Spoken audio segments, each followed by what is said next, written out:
ہمارے دو دشمن ہیں جو ہمیں جادہ مستقیم سے ہٹانے کے لیے دن رات کوشاں ہیں، ایک نفس اور دوسرا شیطان۔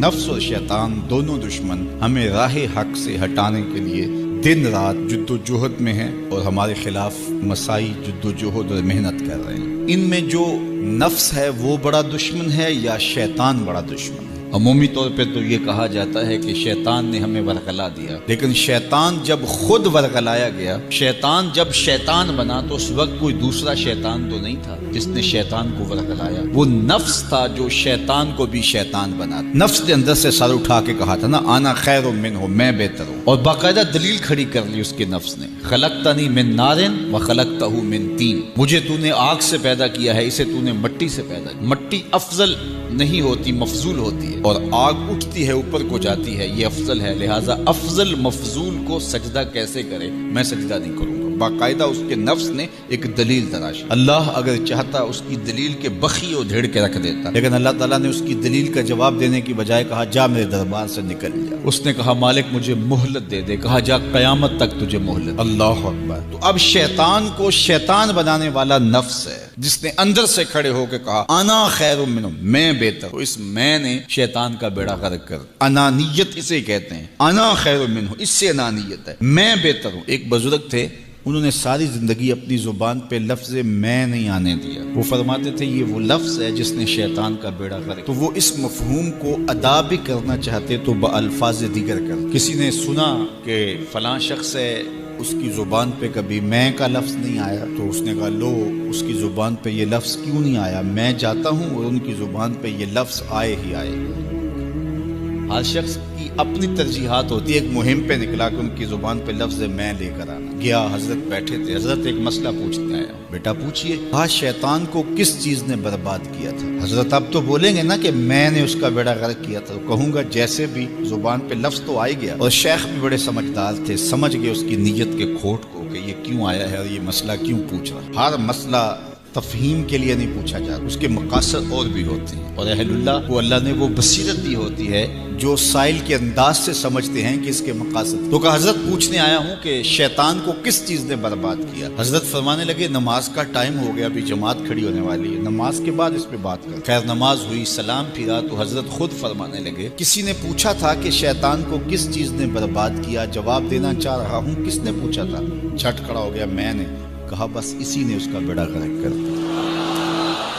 تو انانیت میں جو ہے یہ شیطان کو شیطان بنانے والی، نفس جس نے اندر سے سر اٹھایا اور کہا انا خیر منہ، میں بہتر ہوں، تو یہ شیطان کو شیطان بنانے والا نفس ہے۔ تو نفس شیطان سے بھی بڑا دشمن۔ اب ہمارے ساتھ دو بڑے دشمن لگے ہوئے، ایک شیطان اور دوسرا نفس، اور دونوں ہمارے باطن کو اجاڑنے کے لیے، ہمارے من کو بے چراغ کرنے کے لیے، ہمارے اندر کی روشنیاں بجھانے کے لیے دن رات کوشاں۔ ایک تنہا ناتواں اکیلی جان، دو دشمنوں کے نرغے میں، اور دونوں دشمن بڑے تگڑے اور بہت طاقتور، اور ہر وقت ہمارے اوپر حملہ آور۔ الشیطان جاسم علی قلب ابن آدم فاذا ذکر اللہ خنس واذا غفل وسوس۔ حضرت نبی رحمت صلی اللہ علیہ وآلہ وسلم نے ارشاد فرمایا شیطان اولاد آدم کے دل پہ قبضہ جماتا ہے، اور جب بندہ غافل ہوتا ہے تو یہ وسوسے ڈالتا ہے، اور جب بندہ اللہ کا ذکر کرتا ہے تو یہ بھاگ جاتا ہے۔ تو شیطان وسوسہ اندازی کرتا ہے، باطن کو اجاڑتا ہے، من کو لوٹتا ہے۔ نفس اور شیطان دو